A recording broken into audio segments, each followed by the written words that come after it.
ഒറ്റ കാര്യം പറയാനുള്ളൂ എന്ന് വെച്ച് കഴിഞ്ഞാല് ഇപ്പൊ 2 ദിവസമായിട്ട് നമ്മൾ സോഷ്യൽ മീഡിയയിൽ ഓടുന്ന ഒരു സംഭവമുണ്ട്. നമ്മുടെ കുഞ്ഞാപ്പ കേരളം എഴുതിയതാണ്, അതിപ്പോ കരാളായി. ഇപ്പൊ മൊത്തം സോഷ്യൽ മീഡിയയിൽ കിടന്ന് മെഴുകി വെളുപ്പിച്ചോണ്ടിരിക്കുകയാണ്. അപ്പൊ കരാള പണ്ട് VD സതീശൻ പറഞ്ഞ സംഭവം ഉണ്ട്. എന്താ വെച്ച് കഴിഞ്ഞാല് കരാള ഹസ്തങ്ങളിലാണ് കേരളം ഉള്ളത്. ഇപ്പം കറക്റ്റ് അല്ലേ സതീശ എന്നുള്ള ചോദ്യമാണ് തിരിച്ച് നമ്മുടെ LDF വരെ, അതായത് കമ്മികൾ ചോദിക്കുന്ന ചോദ്യം ഇപ്പൊ നേരെ ആയില്ലേ. ഇപ്പൊ നിന്റെ കയ്യിലുള്ള ഇതല്ലേ. സത്യം പറഞ്ഞു കഴിഞ്ഞാല് ഈ ഒരു പോസ്റ്റ് വന്നു, ഇതിന് അടിയിലേക്ക് വന്നേക്കുന്ന കേസ് എന്താ ചോദിച്ചു കഴിഞ്ഞാൽ ഇവന്റെ ഒക്കെ അണ്ടറിൽ ഇരുന്നിട്ട് വേണമല്ലോ ഇവിടെ IAS അല്ല ഞാൻ ഒരു സെക്കൻഡ് IAS IPS ഭരിക്കേണ്ടത് എന്നുള്ളൊരു ഇതാണ് അതിന്റെ അടിയിലേക്ക് വന്നേക്കുന്നത്. അപ്പൊ സത്യം പറഞ്ഞു കഴിഞ്ഞാല് ഈ ഒരു മാസം കൊണ്ട് അതായത് KM ഷാജി മുതൽ ആൾക്കാർ മുഴുവൻ കംപ്ലീറ്റ് എന്താന്ന് വെച്ചാൽ ഒരു തരത്തില് നിലവാരമില്ലാത്ത, അതായത് ഒരു നിലവാരമില്ലാത്ത കാര്യങ്ങളാണ് എന്ത് ചെയ്യുന്നത് പറഞ്ഞുകൊണ്ടിരിക്കുന്നത്. അപ്പൊ ഇതല്ലേ സത്യം പറഞ്ഞു കഴിഞ്ഞാൽ ഈ പറഞ്ഞ പോലെ ലീഗിന്റെ അവസ്ഥ എന്ന് പറഞ്ഞ ഇത്രയല്ലേ ഉള്ളൂ. കാരണം ഇവര് ഈ ദീനിൽ പിടിച്ച് കളിക്കുക എന്നല്ലാതെ ഒരു തരി പോലും വിവരവും വിദ്യാഭ്യാസമുള്ള ആൾക്കാരല്ലേ ഇരുന്നിട്ട് ഇത്രയും കാലമായിട്ട് ഇരുന്നിട്ട് ഈ കാര്യങ്ങൾ മുഴുവൻ ചെയ്തുകൊണ്ടിരിക്കുന്നത്. അപ്പൊ ഇത് ശരിക്കും കേരളത്തിനെ സംബന്ധിച്ച് പറയുകയാണെങ്കിൽ ഇവരെ കൊണ്ട് എന്തെങ്കിലും സംഭാവന ചെയ്യാൻ കഴിയുമോ? ഇവരിങ്ങനെ തുടർന്ന് വരുന്നത് ഈ അവരുടെ എന്താ പറയാ ആ ഒരു പഴയ പ്രമാണിത്വം വെച്ചിട്ട് ഇവരിങ്ങനെ വരുന്നു എന്നല്ലാതെ പുതിയ ആൾക്കാരെ ഇവർ അപ്പോയിന്റ്മെന്റ് ചെയ്യുകയോ അല്ലെ പുതിയ ആൾക്കാർക്ക് ഇവർ അവസരം കൊടുക്കുകയൊന്നും ചെയ്യാതെ ഇവർ അതായത് ആനപ്പുറത്ത് ഇരുന്നിട്ട് താഴ്മ്പ് വന്നുകൊണ്ട് അവർ പിന്നെ ഇരിക്കുന്നു എന്നല്ലാതെ വേറെ എന്തെങ്കിലും ഒരു ഗുണം ഈ പുതിയ ന്യൂ ജനറേഷൻ ഉണ്ടാവുമോ? ടീച്ചറുടെ അഭിപ്രായം എന്താ? എനിക്കതാ കേൾക്കാനുള്ളത്. ഓക്കെ. നമ്മുടെ VD സതീശൻ അധികാരത്തിൽ കയറിയ സമയത്ത് തന്നെ നമ്മൾ ഇതേ പ്ലാറ്റ്ഫോമിൽ തന്നെ പല തവണകളിൽ ഇത് ചർച്ച ചെയ്തിട്ടുള്ളതാണ്. അപ്പൊ ഇവരുടെ ലീഗ് ഭരിക്കും, കേരള മണ്ണിൽ ലീഗ് ഉണ്ടാക്കും നിയമങ്ങൾ എന്ന് പറയുമ്പോൾ തന്നെ ഞാൻ ഇന്നലെയും ജനം TVക്ക് കൊടുത്ത ഒരു ഇന്റർവ്യൂക്കകത്ത് അത് വ്യക്തമായിട്ട് പറയുന്നുണ്ട്. അതായത് ഈ മുസ്ലിം ലീഗിനെ നിയന്ത്രിക്കാനൊന്നും നമ്മുടെ VD സതീശന് പറ്റില്ല. കുറെ പോയ കോടാലികളാകുന്ന സ്കൂളിന്റെ മുറ്റം കണ്ടിട്ടില്ലാത്ത കുറച്ച് ആളുകളാണ് ഇതിനകത്തുള്ളത്. ഇവര് പാരമ്പര്യമായിട്ട് ഈ ആശയം പിന്തുടർന്നു വരുന്നു എന്നുള്ളതല്ലാതെ ഇതിനകത്ത് പ്രത്യേകിച്ച് കേരളത്തിന് ഇവർക്കൊരു സംഭാവനയും ചെയ്യാനില്ല. ഇപ്പൊ രാഷ്ട്രീയവും മതവും കേന്ദ്രീകരിച്ച് സമന്വയിപ്പിച്ചിട്ടുള്ള ചർച്ചകൾക്കപ്പുറം സമകാലികമായിട്ടുള്ള വിഷയങ്ങൾ, അതല്ലെങ്കിൽ ഗുണകരമായിട്ടുള്ള ഇടപെടലുകൾ ഒന്നും ഇവരുടെ ഭാഗത്തു നിന്നും ഇന്നുവരെ ഉണ്ടായിട്ടില്ല. വിദ്യാഭ്യാസത്തെ എതിർത്തിരുന്ന ആളുകളാണ് ഒരു കാലത്ത്. സ്ത്രീകൾ ഇടകലരുന്നതിനെ എതിർത്തിരുന്നവർ, സ്ത്രീകൾ ഏതെങ്കിലും ഉന്നത സ്ഥാനത്തിരിക്കുന്നതിനെ എതിർത്തവർ, അവർ തിരഞ്ഞെടുപ്പിൽ മത്സരിക്കാൻ പാടില്ല, അവർക്ക് സ്ഥാനമാനങ്ങൾ നൽകാൻ പാടില്ല. ഇങ്ങനെ ഒരു രാജ്യത്തിന്റെ എല്ലാ തരത്തിലുള്ള നവീകരണ പ്രവർത്തനങ്ങളെയും എതിർത്തിട്ടുള്ള ആളുകളാണ് ഇവര്. ഇന്ന് സമൂഹ മാധ്യമങ്ങളിലൂടെ ഇവരുടെ ഇടപെടലുകളിലെ നിലവാരം ഇന്ന് പബ്ലിക് മനസ്സിലാക്കുന്നു. ഇത് അഭിപ്രായ പ്രകടനമായിട്ട് ഇത് പുറത്തു വരുമ്പോൾ മാത്രമാണ് ഇത് ചർച്ചയാകുന്നത്. എന്തിനേറെ പറയുന്നു, 6 അക്കം കൂട്ടി വായിക്കാൻ അറിയാത്ത വിദ്യാഭ്യാസ മന്ത്രി ഒരു ഡേറ്റ് എഴുതി കൊടുക്കുമ്പോൾ ആ ഡേറ്റ് വീടുണ്ടാക്കി കൊടുത്തു എന്ന വ്യാജേന ഏത് രൂപത്തിലാണ് KM ഷാജി വായിച്ചത് എന്ന് കേരളം കണ്ടതല്ലേ. അപ്പൊ ഇത്രയ്ക്കുള്ള വിവരമേ ഉള്ളൂ. PM ശ്രീ നടപ്പിലാക്കേണ്ടി വന്നാൽ PM ശ്രീയെ വാരി കടലിൽ എറിയുമെന്നും BJPയോട് നമ്മൾ യോജിക്കേണ്ടി വന്നാൽ അറബിക്കടലിൽ മുസല്ലയിട്ട് നമസ്കരിക്കുമെന്നും പറഞ്ഞതിനെ കുറിച്ച് ചോദിച്ചപ്പോൾ അദ്ദേഹം എന്താ പറഞ്ഞത്? കവലപ്രസംഗങ്ങളിൽ പലതും ഉണ്ടാകുമെന്നാണ് പറഞ്ഞത്. അപ്പൊ ഇത് KM ഷാജിയെ പോലെയുള്ള ആളുകളെ ചുറ്റിപ്പറ്റി നിൽക്കുന്ന ആളുകൾക്കും ഇയാളെയൊക്കെ വോട്ട് ചെയ്ത് വിജയിപ്പിച്ചത് എന്ത് നവോത്ഥാനം പ്രതീക്ഷിച്ചിട്ടാണെന്നും ആളുകൾക്ക് മനസ്സിലാക്കാൻ സഹായകരമാകുന്നു. ഇപ്പോ ഇന്ത്യ ഗവൺമെന്റിന്റെ ഒരു വിദ്യാഭ്യാസ മന്ത്രാലയം നടപ്പിലാക്കുന്ന ഒരു പ്രധാനപ്പെട്ട പദ്ധതിയാണല്ലോ PM ശ്രീ. ഇതിനകത്ത് എന്തെങ്കിലും മതമുണ്ടോ?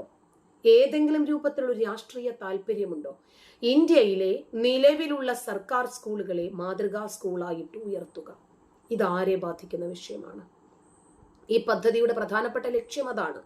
ദേശീയ വിദ്യാഭ്യാസ നയം NEP 2020 പറയുന്ന എല്ലാ കാര്യങ്ങളും പ്രായോഗികമായിട്ട് നടപ്പിലാക്കുന്ന സ്കൂളുകളായിട്ട് സർക്കാർ സ്കൂളുകൾ ഉയർന്നു വരണം.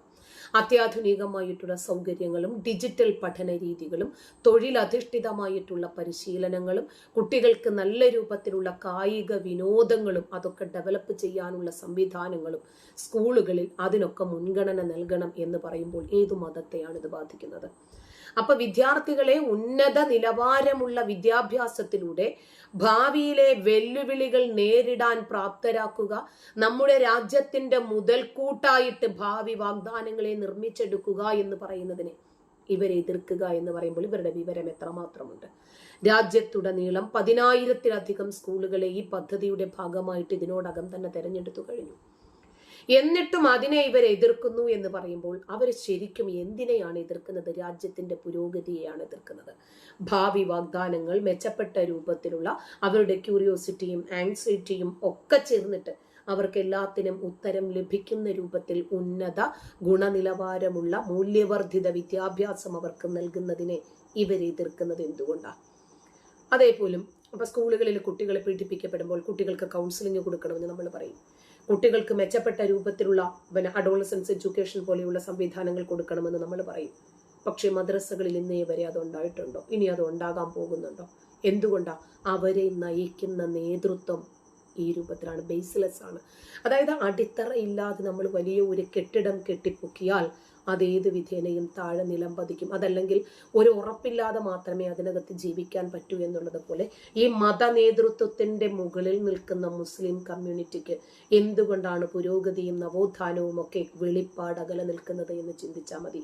ചോദ്യത്തിന് ഉത്തരം കിട്ടും.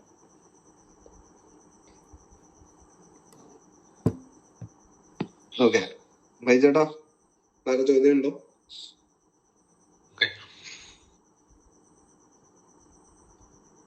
ഓക്കെ, വേറെ ആർക്കെങ്കിലും താഴെയുള്ള ആർക്കെങ്കിലും ചോദ്യങ്ങളുണ്ടോ? എഴുതിയിട്ടാലും ചോദിക്കാവുന്നതാണ്.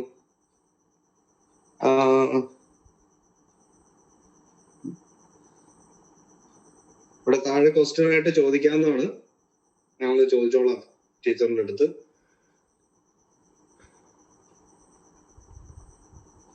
എന്തെങ്കിലും ചോദ്യം ഉണ്ടോ?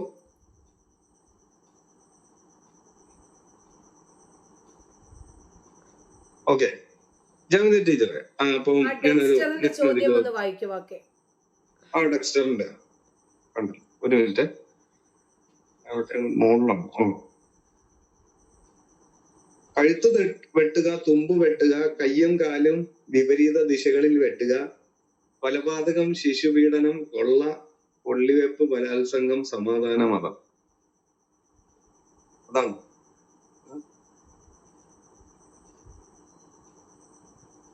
ക്വസ്റ്റ്യൻ.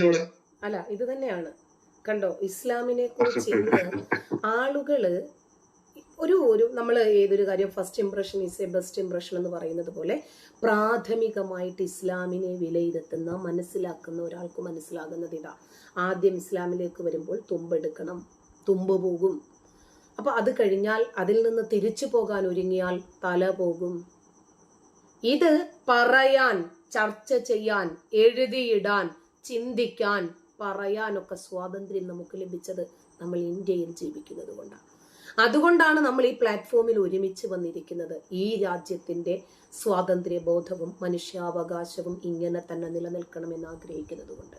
ഇപ്പോ ഇസ്ലാമിക ശരീഅത്ത് നിയമം ഇതുപോലെയുള്ള തുമ്പുവെട്ടലും തലവെട്ടലും കയ്യും കാലും എതിർദിശകളിൽ നിന്ന് ഛേദിക്കലും ഒക്കെ നമ്മുടെ രാജ്യത്ത് കൊണ്ടുവരാൻ വേണ്ടി കുറച്ച് ഹമാസോളികളും കുറച്ച് താലിബാനോളികളും ഒക്കെ ആയിട്ട് ചേർന്ന് നിരോധിക്കപ്പെട്ട പോപ്പുലർ ഫ്രണ്ട് എന്ന സംഘടനയുടെ കീഴിൽ മെക്സെവൻ പോലെയുള്ള സംവിധാനങ്ങളിലൂടെ ഒരുമിച്ച് കൂടുമ്പോൾ ഇത്തരം ക്രിമിനൽ നിയമങ്ങൾ നമ്മുടെ രാജ്യത്ത് കഠിനമായിട്ടുള്ള ശിക്ഷാരീതിയായിട്ടാണ് കാണുന്നത്. അതായത് ഈ ശരീഅത്ത് നിയമത്തിലെ ക്രിമിനൽ നിയമങ്ങൾ നമ്മുടെ രാജ്യത്ത് നമ്മൾ ഭരണഘടനയിൽ അധിഷ്ഠിതമായിട്ട് ജീവിക്കുന്നവരാ. അപ്പൊ ഇതുകൊണ്ടാണ് നമ്മൾ പറയുന്നത് കാലാനുസൃതമായി മാറ്റത്തിരുത്തലുകൾക്ക് വിധേയമാകേണ്ടുന്ന മതമാണ് ഇസ്ലാം. യുദ്ധമാണെങ്കിലും ഭരണകൂടങ്ങളും ഒക്കെയായിട്ട് ബന്ധപ്പെട്ട് ഇത്തരം സംഭവങ്ങളെ ലഘൂകരിക്കാതെ വരുന്ന തലമുറ ഇതിൽ നിന്നും പാഠങ്ങൾ ഉൾക്കൊണ്ട് അവർ ഒരു പക്ഷേ തെന്നിയും തെറിച്ചും പോകാൻ കാരണമാകുന്നുണ്ട്. അതുകൊണ്ടാണ് നമ്മുടെ ഷഹബാസ് എന്ന് പറയുന്ന 10ാം ക്ലാസ്സുകാരനെ സ്കൂൾ കുട്ടികളെല്ലാം കൂടി അന്ന് 5 എന്ന് പറയുന്ന ഒരു ആയുധം ഉപയോഗിച്ചിട്ടാണ് അടിച്ചു കൊന്നത്. എന്താണ് ട്യൂട്ടോറിയൽ കോളേജ്? 2 പേരും 2 ട്യൂട്ടോറിയൽ കോളേജിൽ പോകുന്നു. ഇറങ്ങിയപ്പോൾ ഒരിടത്ത് നടന്ന പരിപാടിയിൽ മറ്റേവര് കൂവി, ഇത്രയേ ഉള്ളൂ കാര്യം. അതിന്റെ പ്രതിഷേധത്തിൽ വെള്ളിയാഴ്ച ദിവസം ജുമുഅ കഴിഞ്ഞപ്പോൾ ആ ട്യൂട്ടോറിയൽ കോളേജിന്റെ തൊട്ടടുത്ത് വെച്ചിട്ട് ആ കുട്ടിയെ മരിക്കുവോളം അടിച്ചു. എന്നിട്ട് ഇവര് ഇൻസ്റ്റഗ്രാമിൽ ഇവർ ഗ്രൂപ്പിൽ ചർച്ച നടത്തുവാണ്. നമുക്ക് വലിയ ശിക്ഷയൊന്നും കിട്ടത്തില്ലടാ, ഞാൻ നോക്കിയിട്ടുണ്ട്, ഒരു 3-4 കൊല്ലം കഴിഞ്ഞാൽ നമുക്ക് തിരിച്ചിറങ്ങാം, ഒരു കുഴപ്പമില്ല, നമ്മുടെ ചെറിയ കുട്ടികളായതുകൊണ്ട് നമ്മളെ ശിക്ഷിക്കാൻ ക്രിമിനൽ നിയമത്തിൽ വകുപ്പുകളില്ല. അപ്പോൾ അതുവരെ ഈ കുട്ടികൾ നോക്കി വെച്ചിരിക്കുവാണ്. ഇത്തരം ക്രിമിനലുകളെ വളർത്താതിരിക്കണമെങ്കിൽ മദ്രസ തലം മുതൽ എന്താണ് ഈ കുട്ടികളെ പഠിപ്പിക്കുന്നത്, ആരാണ് പഠിപ്പിക്കേണ്ടത്, ഈ മദ്രസകളിൽ നിന്നും പഠിച്ചിറങ്ങുന്ന കുട്ടികൾ എങ്ങോട്ട് പോകുന്നു, പിൽക്കാലത്ത് എന്ത് ചെയ്യുന്നു, ശക്തമായ രൂപത്തിൽ ഒരു ഫോളോ അപ്പിന് നമ്മുടെ രാജ്യം വിധേയമായിട്ടില്ലെങ്കിൽ പ്രാഥമികമായി ഇതാണ് ഇസ്ലാം എന്ന് മറ്റുള്ളവർ മനസ്സിലാക്കുകയും പ്രതികരിക്കുകയും ചെയ്യും.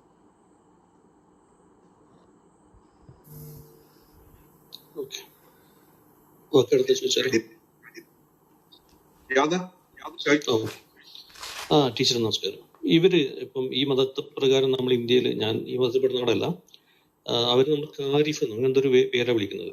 പക്ഷെ എന്തുകൊണ്ടേ, അപ്പൊ ഈ കാരിഫുകളുടെ നാട്ടിലിരിക്കുന്ന നമ്മളുടെ ഇടയിൽ നിന്ന് വിദ്യാഭ്യാസം നേടിയിട്ട് ഒരുപാട് ആളുകൾ ഗൾഫിൽ പോകുന്നുണ്ട്. ഇപ്പം GCCയുടെ കാര്യങ്ങൾ നോക്കുകയാണെങ്കിൽ അമേരിക്കയുടെ കീഴിൽ നിൽക്കുന്ന രാജ്യമാണ്.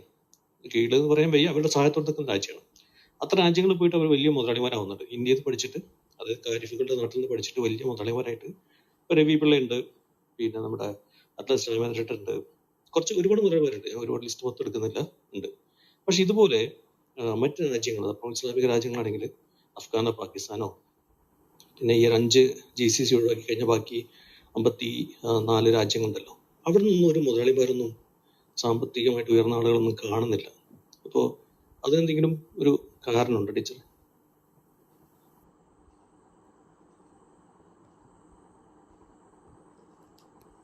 ചോദിച്ചത് കേട്ടു. ചോദ്യം കൃത്യമാണ്, വ്യക്തമാണ്, വളരെ ഇമ്പോർട്ടൻ്റ് ആയിട്ടുള്ളൊരു ചോദ്യമാണ്. ഇന്നത്തെ കണ്ടതിൽ വെച്ച് എനിക്ക് തോന്നുന്ന ഏറ്റവും നല്ല ചോദ്യം ഇതായിരിക്കും. വിദ്യാഭ്യാസം ഇതിൻ്റെ വലിയൊരു ഫാക്ടറാണ് കേട്ടോ, ഒന്ന്. പിന്നെ നമ്മൾ വളർന്നു വരുന്ന പശ്ചാത്തലം അതിനേക്കാൾ ഇമ്പോർട്ടൻ്റ് ആണ്.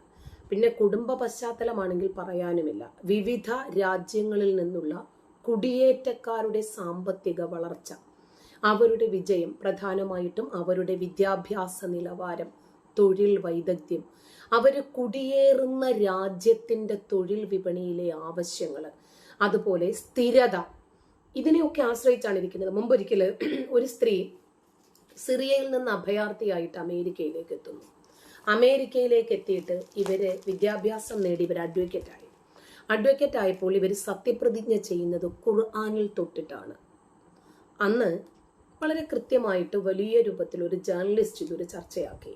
എന്നിട്ട് പറഞ്ഞു, നിങ്ങളെ പുറത്താക്കിയത് നിങ്ങളുടെ വലത് കൈയിലിരിക്കുന്ന പുസ്തകമാണ്, പക്ഷേ നിങ്ങൾ വന്നപ്പോൾ നിങ്ങളുടെ കക്ഷത്ത് ആ പുസ്തകം ഉണ്ടായിരുന്നു എന്നാണ് പറഞ്ഞത്.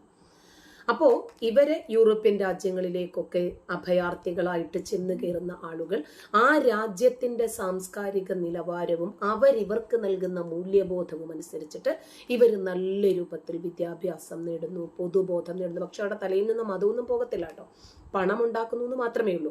അപ്പൊ പാകിസ്ഥാനിൽ നിന്നും അഫ്ഗാനിസ്ഥാനിൽ നിന്നും ഒക്കെ ഗൾഫ് രാജ്യങ്ങളിലേക്കൊക്കെ പോകുന്നവരും ഇതേപോലെ തന്നെ പണം ഉണ്ടാക്കുന്നുണ്ട്. പക്ഷെ വിദ്യാഭ്യാസവും വിവരവും ഇല്ല കേട്ടോ.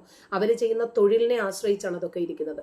പിന്നെ ഇന്ത്യയിൽ നിന്ന്, പ്രത്യേകിച്ച് ദക്ഷിണേഷ്യയിൽ നിന്ന് പോകുന്ന ആളുകൾ ഭൂരിഭാഗവും വിദ്യാഭ്യാസം ലഭിച്ച ആളുകളും സാങ്കേതിക വൈദഗ്ധ്യം അഥവാ IT പ്രൊഫഷണൽ മേഖലകൾ, മെഡിക്കൽ, എഞ്ചിനീയറിംഗ് തുടങ്ങിയ വിവിധ മേഖലകളിലാണ് അവർ പ്രവർത്തിക്കുന്നത്.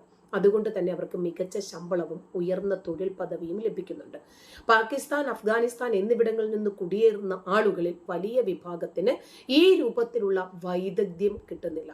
അവർ ചിലപ്പോൾ ഡ്രൈവിങ്ങിലായിരിക്കും, അതല്ലെങ്കിൽ മറ്റെന്തെങ്കിലും തൊഴിലിലായിരിക്കും. അത് അവരുടെ വരുമാനത്തെ ആശ്രയിക്കും. ഇപ്പോൾ രാജ്യത്തിന്റെ സ്ഥിരതയും അന്താരാഷ്ട്ര ബന്ധങ്ങളും ഇതിനകത്ത് സുപ്രധാനമാണ്. ഇന്ത്യയുടെ രാഷ്ട്രീയവും സാമ്പത്തികവുമായിട്ടുള്ള സ്ഥിരത, ഗൾഫ് രാജ്യങ്ങളുമായിട്ടുള്ള മികച്ച നയതന്ത്ര ബന്ധം ഇന്ത്യക്കാർക്ക് അനുകൂലമായിട്ടുള്ള ഒരു സാഹചര്യം അവിടെ ലഭിക്കാൻ കാരണമാകുന്നു. ഇപ്പൊ UK ആയിരുന്നാലും ഗൾഫ് രാജ്യങ്ങളായിരുന്നാലും പാകിസ്ഥാനികളെ തെരഞ്ഞു പിടിച്ച് പുറത്താക്കുന്ന ഒരു രീതി കാണുന്നുണ്ട്. എന്തുകൊണ്ടാണ്?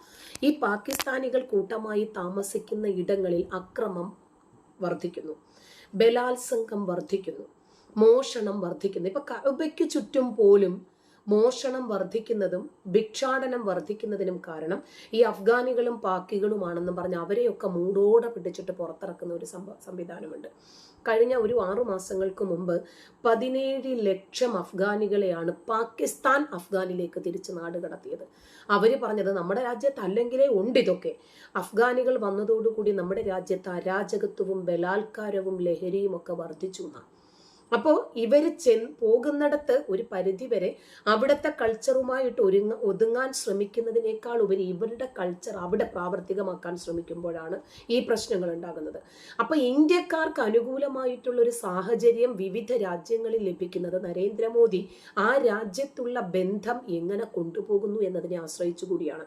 ഇപ്പോ യമനിൽ കഴിയുന്ന നിമിഷപ്രിയയെ ഇതുവരെ തൂക്കിലേറ്റിയിട്ടില്ല. യമനുമായിട്ട് നമുക്ക് യാതൊരു വ്യാപാര കരാറുകളൊന്നുമില്ല. പക്ഷെ ഒരുത്തനെ കൊന്ന സൗദി അറേബ്യയിലെ മറ്റവൻ ഇവിടെ എത്തി, അബ്ദുൾ റഹീം. അത് ഈ രാജ്യത്തിന്റെ മികച്ച നയതന്ത്ര ബന്ധമാണ്. അപ്പോൾ അവിടെ നിൽക്കട്ടെ. ഇനിയും ദീർഘകാലമായിട്ട് തുടരുന്ന നിക്ഷേപങ്ങള്, വ്യാപാര ബന്ധങ്ങള്, ഇതൊക്കെ ഇന്ത്യക്കാർക്ക് വിദേശികളിൽ കൂടുതൽ അവസരങ്ങൾ തുറന്നു കിട്ടുന്നുണ്ട്. പക്ഷേ പാകിസ്ഥാനായിരുന്നാലും അഫ്ഗാനായിരുന്നാലും ബംഗ്ലാദേശ് ആയിരുന്നാലും അവരുടെ രാഷ്ട്രീയ അസ്ഥിരത, സാമ്പത്തിക പ്രതിസന്ധികള്, ഇവരുടെ മതസംസ്കാരം അവിടത്തെ പൗരന്മാരുടെ വിദേശ കുടിയേറ്റത്തെയും തൊഴിലവസരങ്ങളെയും സാരമായി ബാധിക്കുന്നു എന്ന് പറഞ്ഞിട്ടാണ് ഇവർക്ക് അവസരങ്ങൾ നിഷേധിക്കപ്പെടുന്നത്. ഗൾഫ് രാജ്യങ്ങളിൽ അവരുടെ രാജ്യത്തിന്റെ അടിസ്ഥാന സൗകര്യ വികസനത്തിനും സേവന മേഖലയ്ക്കും അനുസൃതമായിട്ടാണ് വിദേശ തൊഴിലാളികളെ തിരഞ്ഞെടുക്കുന്നത്. അതായത് ഉയർന്ന വിദ്യാഭ്യാസം ഉണ്ടാകണം, നല്ല സാംസ്കാരിക നിലവാരം ഉണ്ടാകണം, അവരിടപെടുന്ന പ്രൊഫഷണൽ മേഖലകളിൽ ഇവർ എഫിഷ്യൻസി തെളിയിച്ചവരായിരിക്കണം. അങ്ങനെയുള്ള തൊഴിലാളികൾക്ക് ഈ രാജ്യങ്ങളിൽ സ്വാഭാവികമായിട്ടും വലിയ സ്വീകാര്യത ലഭിക്കുന്നുണ്ട്. പിന്നെ ഇവരുടെ വേഷവും ഇവരുടെ സംസ്കാരവും വാ തുറന്നാൽ ഇവരെന്തു പറയുമെന്നും ഇവരെന്തിനാണ് മുൻഗണന നൽകുന്നതെന്നും വിദേശ രാജ്യങ്ങൾക്കൊക്കെ വളരെ നന്നായിട്ട് അറിയാമല്ലോ. ഇന്ത്യക്കാർ ഇതിനകം തന്നെ ഗൾഫ് രാജ്യങ്ങളിൽ ശക്തമായിട്ടുള്ള ഒരു സാമൂഹിക ശൃംഖല കെട്ടിപ്പടുത്തിട്ടുണ്ട്. ഇത് പുതിയതായിട്ട് വരുന്ന ആളുകൾക്ക് തൊഴിൽ കണ്ടെത്താനും ജീവിത സാഹചര്യങ്ങളുമായിട്ട് പൊരുത്തപ്പെടാനും സഹായകരമാണ്. വിദ്യാഭ്യാസം, തൊഴിൽ വൈദഗ്ധ്യം, രാഷ്ട്രത്തിന്റെ ആഭ്യന്തര സ്ഥിരത, നയതന്ത്ര ബന്ധങ്ങൾ, ഇതൊക്കെ വിവിധ രാജ്യങ്ങളിൽ നിന്നുള്ള കുടിയേറ്റക്കാരുടെ വിജയത്തെ നിർണ്ണയിക്കുന്നതിൽ പ്രധാനപ്പെട്ട ഘടകമാണ്. ഇന്ത്യക്കാരായിട്ടുള്ള ആളുകൾ വിദേശത്ത് പോയിട്ട് ഇതുപോലെ പണിയൊപ്പിച്ചിട്ടുള്ളവരാണെങ്കിൽ ഇനി വരുന്നവരെയും അവർ സംശയത്തോടു കൂടിയേ കാണും. പക്ഷേ ഇന്ത്യ ആയിരുന്നാലും അഫ്ഗാനിസ്ഥാൻ ആയിരുന്നാലും ഇവരൊക്കെ തമ്മിലുള്ള വ്യാപാര ബന്ധങ്ങള്, പാകിസ്ഥാന്റെ സാമ്പത്തിക പങ്കാളിത്തം, ഇതൊക്കെ നോക്കുമ്പോൾ നമുക്ക് മനസ്സിലാകുന്നത് ഇവരിപ്പോഴും ഒരിക്കലും ഉയർന്നു വരാത്ത രാജ്യങ്ങളാണ്. ഒരേ സമയം സ്പ്ലിറ്റായ 2 രാജ്യങ്ങളാണല്ലോ പാകിസ്ഥാനും ഇന്ത്യയും. ഇന്ത്യയുടെ സാമ്പത്തിക വ്യവസ്ഥയും വിദ്യാഭ്യാസ രീതികളും ഇന്ത്യയുടെ അന്വേഷണ ഏജൻസികള്, നാവികസേന, വ്യോമസേന, കരസേന, ഇന്ത്യയുടെ അതിർത്തി, ഇന്ത്യയുടെ വിദ്യാഭ്യാസ പാരമ്പര്യം, ഇന്ത്യ മറ്റ് രാജ്യങ്ങളുമായിട്ട് പുലർത്തുന്ന ബന്ധങ്ങൾ, അതും പാകിസ്ഥാനെയും സംബന്ധിച്ചിട്ടൊന്ന് കമ്പയർ ചെയ്ത് നോക്കിക്കേ. പാകിസ്ഥാൻ ഇന്നും വീണടത്ത് കിടക്കുവാണ്. അപ്പൊ അതുകൊണ്ട് പാകിസ്ഥാനും അഫ്ഗാനിസ്ഥാനും ഇന്ത്യയും ഒന്നും തമ്മിൽ നമുക്ക് കമ്പയർ ചെയ്യാൻ പറ്റില്ല. നമ്മൾ എപ്പോഴും നാളേക്കു വേണ്ടി നമ്മുടെ രാജ്യത്ത് നല്ല രൂപത്തിലുള്ള യുക്തിബോധമുള്ള രാജ്യത്തെ നയിക്കുന്ന ഭാവി വാഗ്ദാനങ്ങൾ ഉണ്ടാകണം. നമ്മുടെ രാജ്യം യുദ്ധത്തിനു വേണ്ടിയും അതല്ലെങ്കിൽ ഏതെങ്കിലും ഒരു മതത്തെ പ്രോത്സാഹിപ്പിക്കുന്നതിന് വേണ്ടിയും നിലകൊള്ളുന്ന ഒരു രാജ്യമല്ല. ഈ രാജ്യത്തിന്റെ വളർച്ചയും ഈ പൗരന്മാരുടെ ക്ഷേമവുമാണ് ഈ രാജ്യത്തിന്റെ നെടും തൂണെന്ന് പറയുന്നത്. അതുപോലെയല്ല പാകിസ്ഥാൻ. അതുകൊണ്ട് അവരുടെ ആ മതമൂല്യങ്ങൾ അവരെവിടെ കയറി ചെന്നാലും അതവിടെ അവരെ സ്പ്രെഡ് ചെയ്യാൻ ശ്രമിക്കും.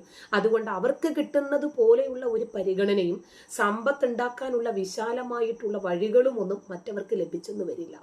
ഇന്ത്യക്കാർക്ക് എല്ലായിടത്തും അംഗീകാരം ലഭിക്കുന്നുണ്ട്. അതുപോലെയല്ല ഇവര്. ഓക്കെ, നന്നായി ആൻസർ ചെയ്തിട്ട്